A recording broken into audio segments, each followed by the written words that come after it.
The old township of York stands like a time capsule in the Avon Valley, a fertile district on the edge of the West Australian desert. The town flourished in the 1880s as a staging post between Perth and the gold diggings. But in 1894, a railway to the goldfields bypassed York, and the town was neglected for more than half a century. The old York Hospital was built in 1896 to serve the farming district, and is on the site of a convict depot opposite the town cemetery. The hospital was used mainly by poorer residents.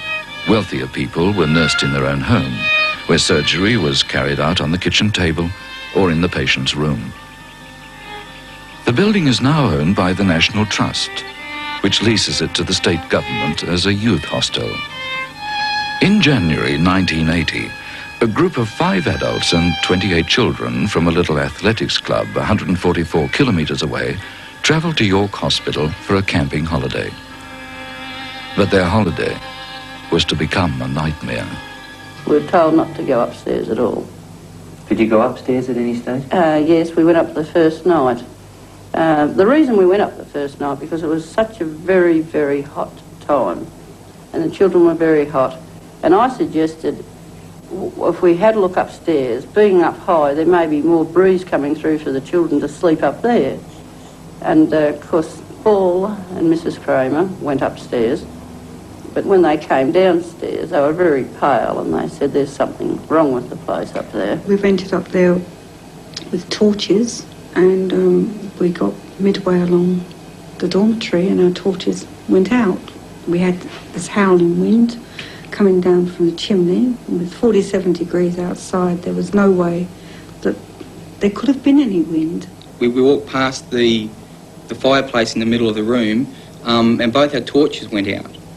Now, at first I thought it was just my torch blowing, so we walked back 3 or 4 times, and again they went on and off, you know, corresponding as to when we're in front of the fireplace, and there again when we sort of came past the fireplace. But again, every time we walked in front of the fireplace for about 2 or 3 metres, they actually went off and came back on again.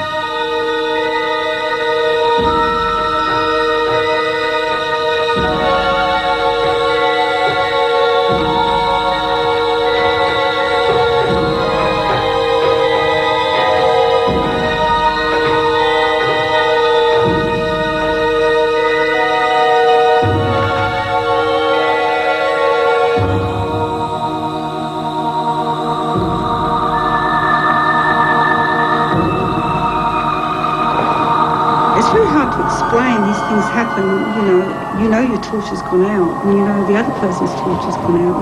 We sort of looked at the torches to see if there was anything wrong with them. As I say, they came back on their own accord.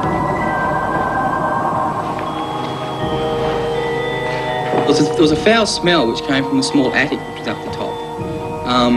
To me it smelled as something dead, sort of like a dead animal or something, a very, very foul stench. They said, well, you couldn't put the children up there because there's something strange up there. And then we're sitting there for a while, and this terrible moaning noise started. Well, at first you'd say it was the wind, but then when you look and you say, well, there wasn't any wind. It was so hot and still at York. So it wasn't wind, but then it got louder, and was a definite sound of a woman crying, in pain, moaning. It was a definite noise, which wasn't the rustle of the trees, it wasn't any wind, and the only way you could explain it was as a moaning.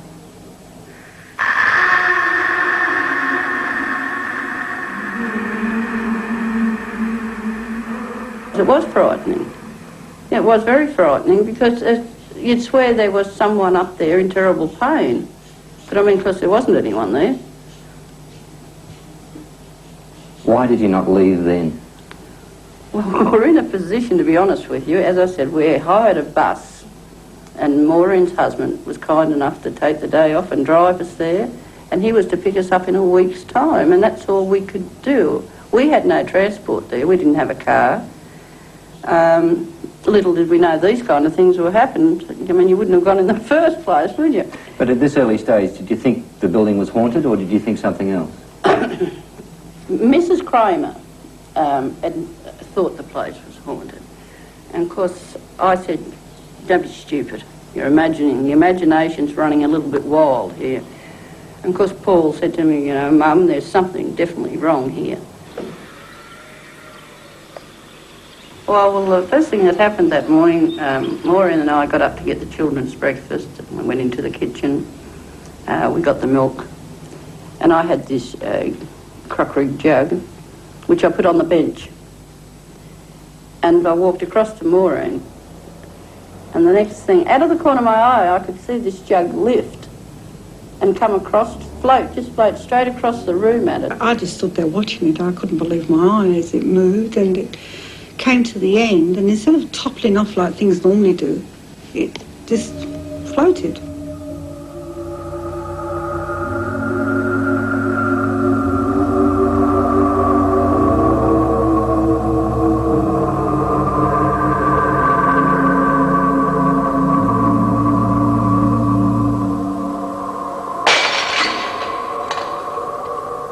It was very hard to believe. And of course I thought then, well, it didn't just fall on the floor, it definitely floated. And because Maureen and I stood there shocked. We were shocked. Then the next thing, the stave would turn on and off. While you were using it, it had just turned itself on and off. It was a very queer thing that kept happening in that kitchen. Did anything else around the place move? Yeah, and the doorknobs. You'd be standing outside and they'd be spinning. Just absolutely spinning. And there was nobody else on the other side or anything because we checked all that. But they were just spinning, the doorknobs spin.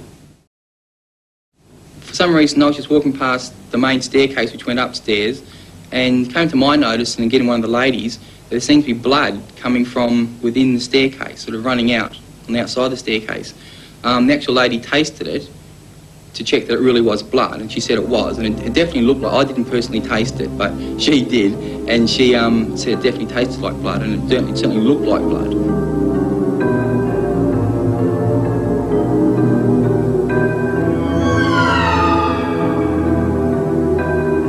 It was trickling out at probably a constant rate. It sort of, if I was sort of trying to give you a quantity, it probably would have been probably, if I mopped it up, I might have probably filled a full face cloth type thing if I'd mopped it up. Well, the worst thing that happened there, we had a little girl there and she was playing, running along the hallway.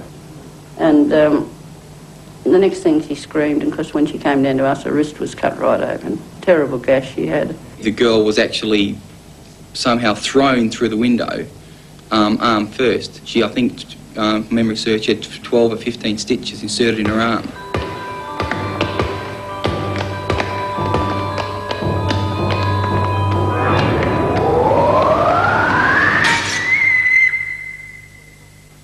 Now this little girl, she's only a little tot, that's all. It would be impossible for her to fall and her arm to go through that glass. It was too high for the child. How high was the glass from the floor? Probably at 3.5 to 4 foot. How tall was the girl? Well, she was only about 8 years old, probably 4 foot herself. They had to get a plank of wood and smash the glass out. It's the only way you could get it out. So we couldn't work it out.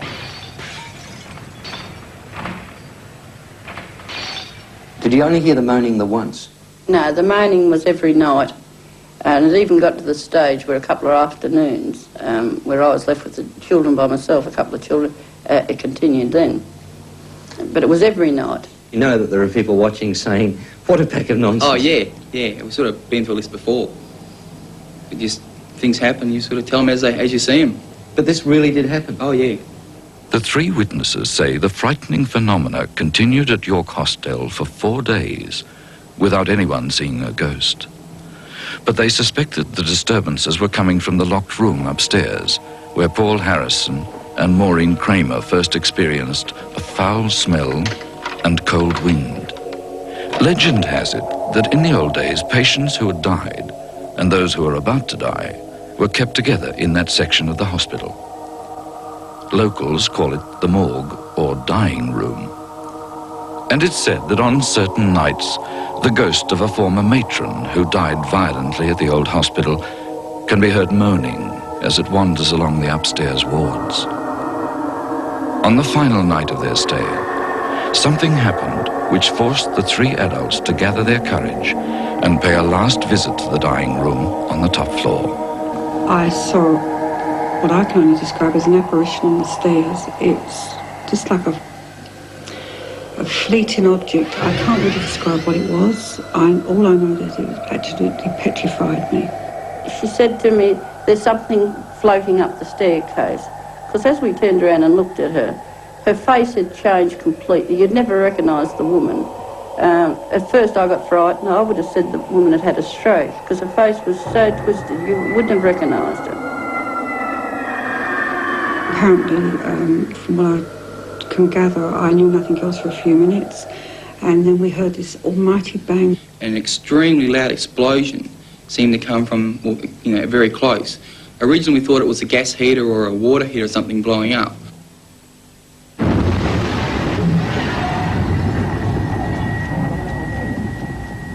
I had to investigate. I couldn't work it out.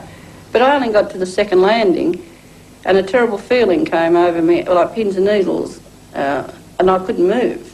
And you felt very, very old, like you'd aged. I felt like I'd aged. But then the pins and needles left me, but I didn't continue. I came back down.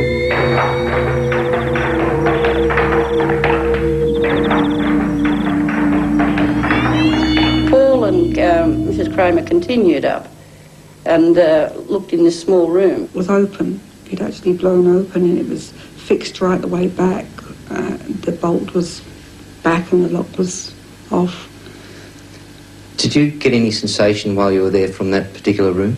Yes, I couldn't put my foot over the threshold. I felt nauseated every time I went near the place. It was uncanny. It was only a very, very small room and it didn't appear to be anything in there, but the smell was still in there. I was going to go and ask for help to take these children out that night because I said I can't stay here another night, but we had to. There was nothing more we could do. What did you in fact do then?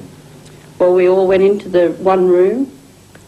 I know it's going to sound silly, but we had, one of them had a baseball bat, cricket stumps, and even one of the ladies had a can of pressure-packed fly spray. I know it sounds so stupid. What we were going to do with it, I don't really know, but then we had, everything was quiet for a while, and then this friend was with us. She was laying on the bed and she started screaming out, "They've got me by the throat." And of course we said to her, "Wake up, you're having a sleep," but she wasn't asleep. And of course when we turned the light on, I said, "You've only had a sleep." I said, "It's been too much for you." But when we looked, there's definite marks on her throat. And of course I think that was the last straw. I mean, that definitely, she said she had me by the throat and there was definite marks on that woman's throat. She said to me, "Don't go on your bed, there's something at your window, Joan." And I said to her, "No," I said, "there's nothing at the window." But I did, I pulled the curtain back and there was a figure at the window. Can you describe it? It was a very big woman, very, very big woman, like matronly sort of a woman. And all you can see, it was the body, the head, but her arms were folded like that. Yet I lifted the curtain, and it shows you what shock does to people, because I must have been in shock. I just kept staring at it.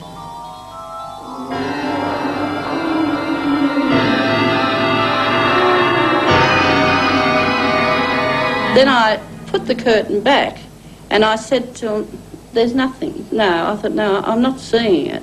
So I laid on the bed, and I thought, no, I've got to look again. And I did look again, and it was still there.